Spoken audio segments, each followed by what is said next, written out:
नमस्कार साथियों, स्वागत है आप सभी का अंकित इंस्पायर्स इंडिया पर। मैं हूं अंकित अवस्थी। हाल ही में कुछ ऐसा हुआ है जिसके चलते चर्चाएं होने लगी हैं कि क्या वाकई में कुछ फिर से बड़ा होने वाला है। मैं ऐसा इसलिए कह रहा हूं कि जब ऑपरेशन सिंदूर हुआ था तब भारत ने पहले ही कुछ ऐसा संदेश दे दिया था कि हमारी एयरफोर्स, हमारे हवाई जहाज आसमान में रहेंगे। ऐसे में बाकी और जो निकलने वाले हवाई जहाज हैं, जो कमर्शियल प्लेन्स हैं, जो अपनी तरफ से यात्रियों को लेकर जाते हैं, वो सचेत रहें कि हमारे फाइटर जेट हवा में हैं। ऐसे में आप अपने रूट को देख लें। ये इस तरह से समझिए जैसे हैवी ट्रैफिक जब रहता है, तो आपको पुलिस बता देती है कि यातायात के नियमों के आधार पर इस जगह से रास्ता बंद रहेगा, तो आप अपनी गाड़ी को निकालते समय दूसरी तरफ से निकालें। ऐसे हवा में अगर आपका रास्ता है, तो हवा के रास्ते को पहले ही अपडेट करा दिया जाता है कि भई इस रास्ते में कुछ हलचल रहेंगी, तो आप लोग इधर से मत निकलना, अपना रास्ता देख लेना, बदल के निकलना और अगर रहो तो अवेयर रहना कि हमारी गाड़ियाँ भी चल रही हैं। पता चले कि भीड़-भिड़ा गए तो इस तरह से एक नोटिस दिया जाता है जिसे नोटम कहा जाता है। तो पिछली बार जब ऐसा नोटम दिया गया था तो ऑपरेशन सिंदूर हो गया था। ऑपरेशन सिंदूर के बाद की कहानी तो सब पता ही है, भारत, पाकिस्तान, अमेरिका का जो प्यार निकल कर आया था। अब फिर से कुछ ऐसा हो रहा है क्योंकि हाल ही में राजनाथ सिंह जी ने जब गुजरात के तट पर सरक्रीक जाकर के पाकिस्तान के खिलाफ बयानबाजी की थी और पाकिस्तान को भला-बुरा सुना के आए थे कि बेटा ऑपरेशन सिंदूर तो अभी डेमो था, पिक्चर अभी बाकी है टाइप से जो कहकर आए थे। उसके बाद से कुछ और होने लगा है और वो क्या? सरक्रीक जिस बॉर्डर पर पड़ता है, भारत के गुजरात बॉर्डर पर और पाकिस्तान के सिंध बॉर्डर पर, उस सरक्रीक के एरिया में नोटम जारी किया गया है। किसके द्वारा जारी किया गया? भारत के द्वारा जारी किया गया है। क्यों जारी किया गया? भारत 30 तारीख से लेकर 10 तारीख के बीच में एक युद्ध अभ्यास करने जा रहा है। उस युद्ध अभ्यास की चिंता पाकिस्तान को सताने लगी है कि कहीं ऐसा तो नहीं कि ये युद्ध अभ्यास के नाम पर, त्रिशूल नाम से युद्ध अभ्यास है, जिसमें भारत की तीनों सेनाएं शामिल हो रही हैं। ये युद्ध अभ्यास करते-करते कहीं हमारे भीतर ना घुस आएँ, क्योंकि थोड़े दिन पहले राजनाथ सिंह जी इनको चमका के तो गए थे कि तुम्हारे साथ कुछ हो सकता है। ऐसे में पाकिस्तानियों ने भी अपनी तरफ से नोटम जारी कर दिया है और पाकिस्तान ने जैसे ही नोटम जारी किया, वर्ल्ड के अंदर ये खबर बन गई कि भाई कहीं ऐसा तो नहीं है ऑपरेशन सिंदूर अभी कंटिन्यू ही चल रहा है, और ये हेडलाइन बन जाती है। पाकिस्तान ने अपने हवाई क्षेत्र को प्रतिबंधित कर दिया है कि भाई कोई हमारे हवा क्षेत्र से भी नहीं उड़ेगा। पता चले कि हमारे क्षेत्र से कोई अंदर घुस गया और हमको ही गोलाबारी करके चला गया।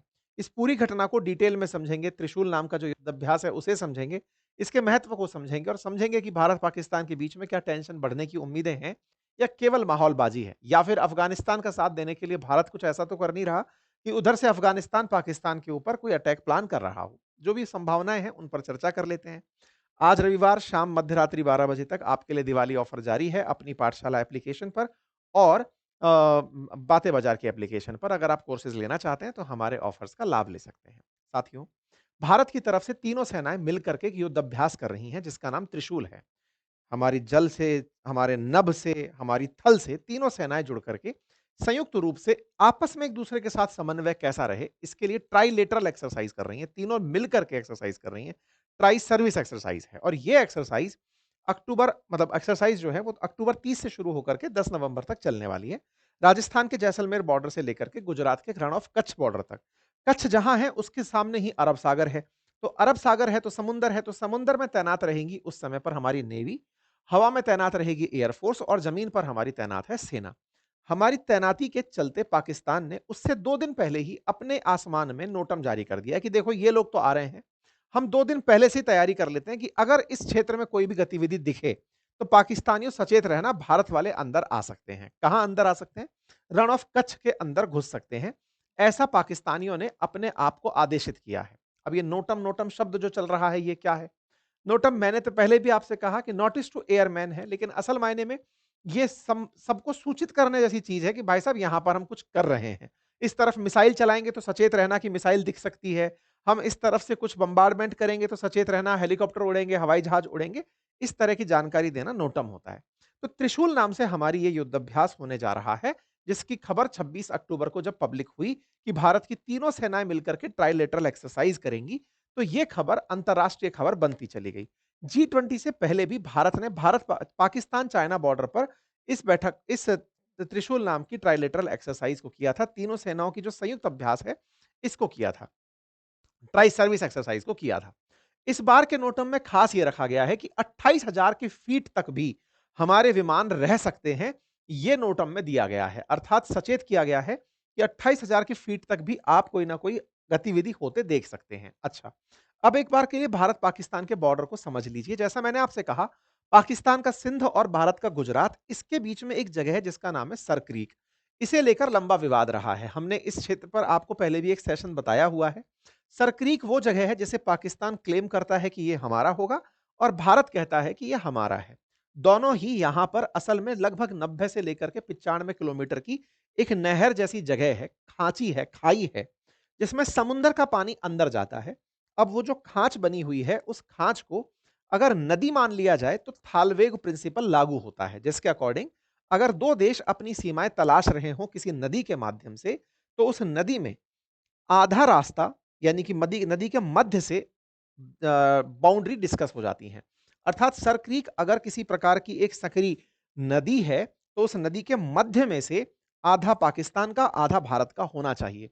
लेकिन पाकिस्तान का क्लेम ये है कि माना कि ये 90-95 किलोमीटर गहरी है, अंदर तक जा रही है, लेकिन पानी उसमें असल में समुद्र का भरा हुआ है, नदी का पानी नहीं है।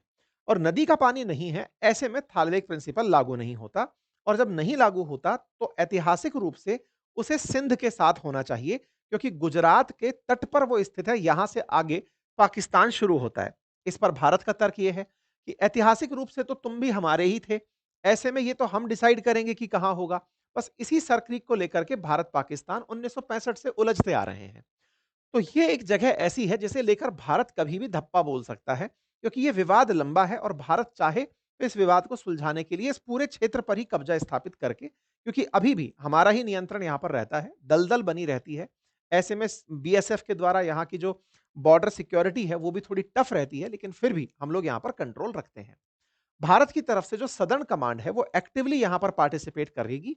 ये सदर्न कमांड ने अपनी तरफ से जानकारी देते हुए ट्वीट पर जानकारी दी थी। ठीक है, भारत की सदर्न कमांड हमारी अनेक कमांड में से एक कमांड है जो अपना मुख्यालय पुणे में रखती है और वो इस क्षेत्र में फिलहाल युद्धाभ्यास के अंदर सक्रिय रूप से भागीदारी निभाएगी। ये खुफिया निगरानी टोही मिशन के रूप में काम करेगी, लॉन्ग रेंज प्रिसीजन स्ट्राइक को देखेगी, यूनिफाइड तरीके से सारी वायु और मतलब भूमि पर बैठी हुई सेनाएं का आपस में कैसे काम कर सकती हैं, इन सबको ऑब्जर्व किया जाएगा। लगभग 30,000 भारतीय सैनिक पाकिस्तान सीमा पर जमा होंगे। ऐसे में ड्रोन, मिसाइल, इलेक्ट्रॉनिक वारफेयर इन सब की हाईली टेस्टिंग होगी। भारत की तरफ से पिनाका हो, तेजस हो, ध्रुव हेलीकॉप्टर हो, K9 वज्र हो, ये सब यहां पर तैयार रहेंगे। तो यानी कि युद्ध अभ्यास अपने आप में किसी युद्ध से कम नहीं होगा। अक्सर यह माना जाता है कि युद्ध अभ्यास होता भी युद्ध की तैयारी ही है। मतलब एग्जैक्टली वो युद्ध में भी कन्वर्ट हो सकता है। ऐसा 2001 के अंदर जब दिसंबर 2001 में भारत की संसद पर हमला हुआ था, उस समय भी ये कहा गया था कि भारत ने ऑपरेशन पराक्रम चलाया था, जो ऑलमोस्ट पाकिस्तान पर हमला करने के लिए ही था, लेकिन बस हम पीछे हट गए। ऐसा बहुत बार हुआ है। भारत ने पाकिस्तान पर हमला करने के लिए युद्ध अभ्यास जैसी भूमिका पूरी सजाई है, लेकिन लास्ट मोमेंट पर कोई बिचौलिया आकर के समझौता करा दिया और हम लोग पीछे खड़े हो गए। बिल्कुल वैसा होता आया है। अभी हाल ही में जैसा आपने देखा था कि रूस बिल्कुल यूक्रेन बॉर्डर पर युद्धाभ्यास किया था, बिल्कुल वैसे ही किया था जैसे यूक्रेन पर पहले कब्जा करने के लिए उसने किया था। बिल्कुल वैसा ही मोमेंटम था, लेकिन लास्ट टाइम पे पीछे हट गया। यानी कि एक तरह से टेस्टिंग की जाती है कि अगर ये रियलिटी हो, तो आप सब लोग किस तरह से कोऑर्डिनेट करेंगे, किसको क्या मोर्चा संभालना है। रियल ग्राउंड प्रैक्टिस कराई जाती है और ये रियल ग्राउंड प्रैक्टिस में रियल एमुनेशन चलते हैं। ऐसा नहीं है कि हवाई फायर होते हो जिसमें कोई मरता गिरता ना हो। इसमें अगर निशाने के सामने कोई है तो वो खत्म ही होगा क्योंकि रियल गोले दागे जाते हैं। रियल में ही सब कुछ हो रहा होता है, बस दुश्मन को डमी बनाया जाता है। ठीक है? ऐसे में भारत की तरफ से जो नोटम जारी हुआ, उस पर पाकिस्तान की प्रतिक्रिया आई और पाकिस्तान ने अपनी तरफ से नोटम जारी कर दिया कि भाई हम अपने क्षेत्र को लेकर सचेत हैं। अगर आप इधर से आओगे तो हमको भी पता है कि आप इधर से निकल सकते हो। भारत की पाकिस्तान की चेतावनी पर हमने ऑलरेडी आज इसी महीने में एक सेशन किया था। तो उसी क्रोनोलॉजी में इसे देखा जा रहा है क्योंकि राजनाथ सिंह जी यहां पहुंच करके कहे थे कि अगर सरकरी के इलाके में पाकिस्तान की ओर से कोई भी हिमाकत की गई तो उसे करारा जवाब मिलेगा। उसका इतिहास और भूगोल दोनों बदल दिया जाएगा। तो बस इसी तरह से लोग इसे कंटिन्यूटी में देख रहे हैं कि कहीं ऐसा तो नहीं कि भारत सरक्रीक विवाद को आज सुलझाने की तैयारी कर रहा हो, जिसे पाकिस्तान को भनक लग गई हो। भारत तो कहता ही आया है कि ऑपरेशन सिंदूर जारी है। भारत की नेवी भी इस पार पूरी तरह तैयार बैठी है और तो और भारत के प्रधानमंत्री अभी आईएनएस विक्रांत पर जाकर आए हैं और आईएनएस विक्रांत पर जब वो पहुंचे तो उन्होंने विक्रांत के माध्यम से पाकिस्तान को चुनौती भी दी। दिवाली के अवसर पर प्रधानमंत्री जब आईएनएस विक्रांत पर थे तो इन्होंने बाकायदा ये कहा कि आईएनएस विक्रांत का नाम सुनते ही पाकिस्तान की हवा निकल जाती है। तो ऐसे में भारत की नेवी, भारत की एयरफोर्स, भारत की थल सेना, सब लोग अगर तैयार हैं और युद्ध अभ्यास ऐसे समय पर हो रहा है जब कुछ दिन पहले राजनाथ सिंह जी धमका कर आते हैं, भारत के प्रधानमंत्री दिवाली पर जाकर आते हैं, बैक टू बैक आप युद्ध अभ्यास कर लेते हैं, तो पाकिस्तानियों में इतना ही दम है, वो डर जाते हैं और बस इसी डर को देखते हुए आगे की बातें की जा रही हैं। अब इसमें ऐड क्या होता है? ऐड ये होता है कि भारत-पाकिस्तान के बीच में माहौल तो पहले से भी खराब चल ही रहा था। अफ़गानिस्तान ने रहा-सहा कसर पूरा कर दिया। पाकिस्तान तो ये मान ही रहा है कि अफ़गानिस्तान भारत की शह पर पाकिस्तान से झगड़ा कर रहा है। अभी रिसेंट डेज़ में कुछ हुआ भी ऐसा कि पाकिस्तान और अफ़गानिस्तान में रिश्ते जो बिगड़े, उसमें अफ़गानिस्तान ने वैसा ही स्टेप उठाया जो भारत ने उठाया था। भारत ने जैसे इंडस वाटर को रोकने का काम किया, ऐसे ही अफ़गानिस्तान ने भी अपनी तरफ से पानी रोकने का काम कर दिया। यानी कि दोनों बिल्कुल सेम तरह की प्लेलिस्ट पर काम कर रहे हैं। अफ़गानिस्तान ने अपने यहाँ पर एक कुनार निवर रिवर है, जिसका लगभग 80% पानी पाकिस्तान को जाता है, उसको रोकने का निर्णय ले लिया। बोले साहब हम इस पानी को रोकेंगे, हम अपना डैम बनाएँगे और इससे अपने क्षेत्र में खेती-बाड़ी करेंगे। तो ये बात अपने आप में पाकिस्तानियों को लगती है कि यार तुम तो सेम वही ड्रिल कर रहे हो जो भारत कर रहा है। साथ ही साथ पाकिस्तान में अब जो आतंकवादी जो तालिबान के थे, तहरीक-ए-तालिबान के, वो भी सक्रिय हो गए हैं। अब उन्होंने कई मोर्चों पर जैसे खैबर जैसी जगह पर उन्होंने इस तरह से रोड पर नाकेबंदी करना शुरू कर दिया है। अपनी तरह से टेरिटरी को कंट्रोल में ले लिया है। यानी पाकिस्तान के एक क्षेत्र में ऑलरेडी टीटीपी अफ़गानिस्तान बॉर्डर पर सक्रिय होकर पाकिस्तानी फ़ोर्सेस को भगा चुकी है। इससे पाकिस्तानियों को लग रहा है कि अफ़गानिस्तानियों को और ज़्यादा एंट्री देने के लिए भारत ध्यान बटा रहा है, कि भारत इधर से कुछ सक्रिय भूमिका निभाएगा, पाकिस्तान की सेना इधर की तरफ काम करेगी और उधर से टीटीपी मतलब अफ़गानिस्तान से पाकिस्तान के अंदर एंट्री कर जाएगी। तो ये पाकिस्तानियों को एक डर सता रहा है। ख़ैर जो भी है, पाकिस्तान को तो वैसे भी बहुत सी मुसीबतें बलूचिस्तान के लोगों से हैं, टीटीपी से हैं और उन्हें पता है कि ये लोग अपना हक मान कर रहेंगे और माँग कर रहेंगे।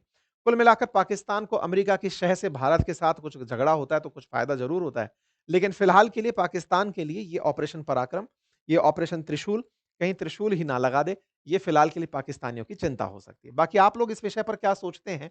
अपनी राय ज़रूर कमेंट बॉक्स में बताइएगा। चैनल पर नए हैं तो सब्सक्राइब कर लीजिए, साथियों से इसे अवश्य साझा करिए। बहुत-बहुत धन्यवाद।